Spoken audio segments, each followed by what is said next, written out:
Hi guys, welcome to Just Right. I'm Paul Manicone. Thank you for joining me. Joe did it again.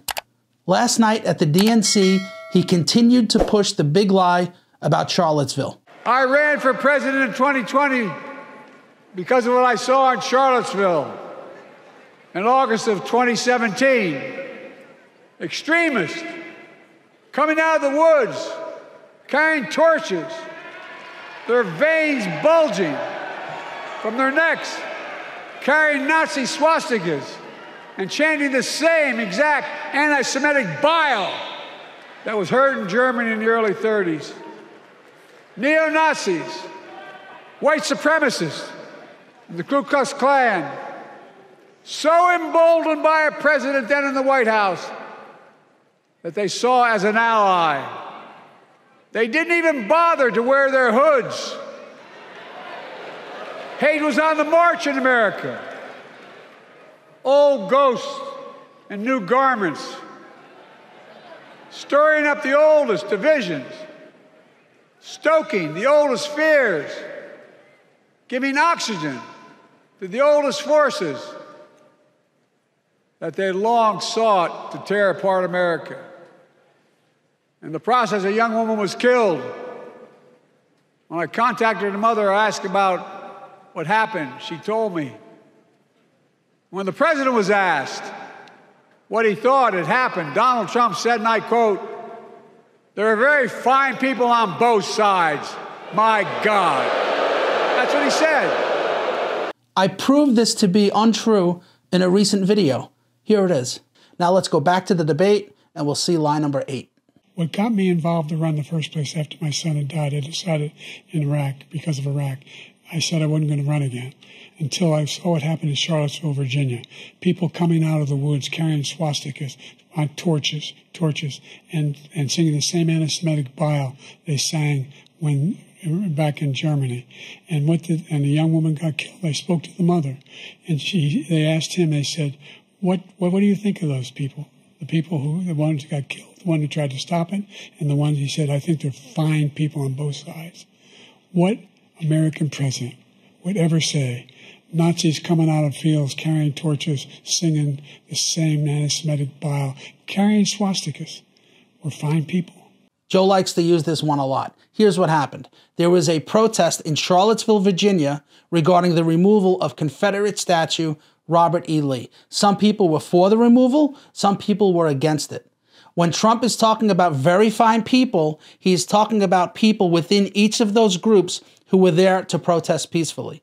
Listen to President Trump specify exactly who he's talking about. But you also had people that were very fine people on both sides. You had people in that group, excuse me, I saw the same pictures as you did. You had people in that group that were there to protest the taking down of, to them, a very, very important statue and the renaming of a park from Robert E. Lee to another name. Trump is clearly talking about these people, those who were there to peacefully protest the removal of that statue. You see that sign, "Let Lee Stand"? He's referring to the statue of Robert E. Lee that they did not want to be removed. The problem was each side was hijacked. The far right infiltrated the group that wanted the statue to remain, and the far left infiltrated the group that wanted the statue removed. Unfortunately, it turned violent and a woman was killed. When Trump was referring to them as fine people, he was referring to those people who were there originally to protest peacefully before it turned violent. In fact, before Trump made that comment, he specifically stated, "I'm not talking about the neo-Nazis and the white nationalists." Here's what the media never shows you. And you had people, and I'm not talking about the neo-Nazis and the white nationalists, because they should be condemned totally. Got it? Now listen to him specifically state he's talking about those other than the neo-Nazis and the white nationalists. But you had many people in that group other than neo-Nazis and white nationalists, okay?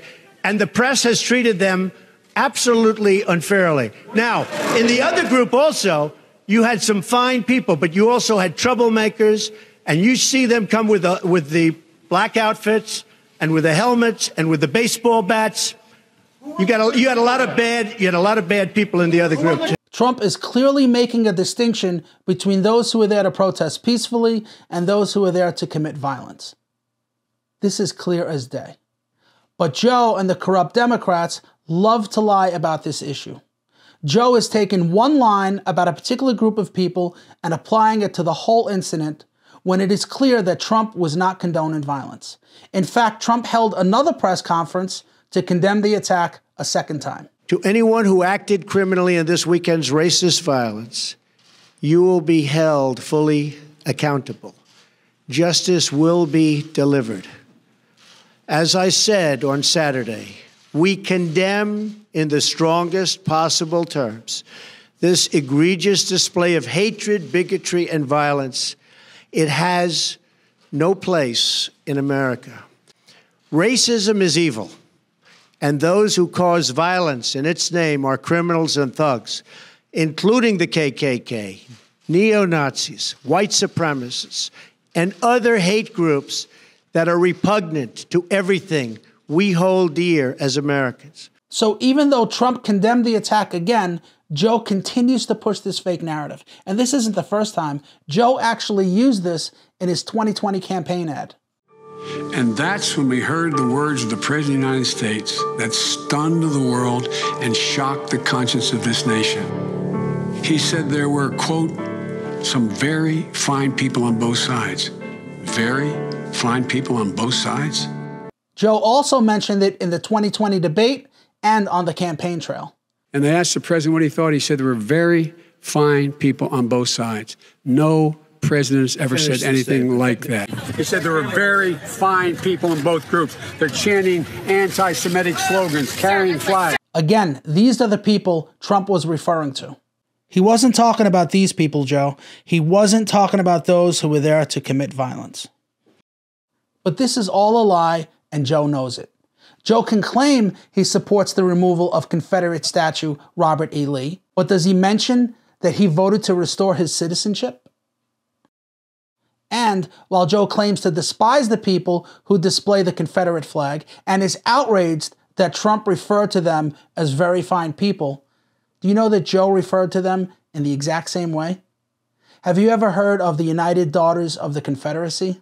They had been granted a design patent on their Confederate flag every year it came up for renewal since 1894. But in 1993, their renewal was denied. And this seemed to really upset Joe. Senator Carol Moseley Braun not granting a federal charter to a organization made up of many fine people who continue to display the Confederate flag as a symbol. I guess it's only a problem when Trump says it. Joe will continue to lie until the day that he dies, and he loves lying about this particular issue. And I can guarantee you, Kamala's going to do the same thing. And when you hear her mention Charlottesville, just remember, it's all a bunch of lies. That's all I got for you on this one. I'm sorry the video is so short. I don't like using clips from a prior video because it makes it appear that I'm lazy, but I just addressed this issue not too long ago. Thanks for watching, and I hope to see you on the next one.